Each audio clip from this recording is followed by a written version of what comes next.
Nëse dikush e do xhenetin naim, edhe natën edhe ditën. Xhenetin dhe rrugën për xhenet sot ta ka kallëzu imami i shqiptarëve, jo imami i Çovës.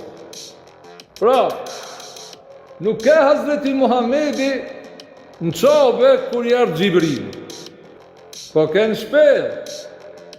Prandaj, ju që jeni me imamin e shqiptarëve, nëse doni me fitu xhenetin parajsën, në tokë, edhe në botën tjetër, doni me ndjek lajmin që jep imami i shqiptarëve. Nëse imami i shqiptarëve ka thonë se nuk ka xhamia në Kur'an, kurkun Zoti nuk thirr me shku në xhamia, dine që është e sot. Dine që unë kam e qenë nesër, në botën tjetër, ta ja ura se kam një vit që të mu i mordzu, sukur me ron grobë xhehenemit, nuk mund është me thonë që nuk e ke pas lajmin e vërtet.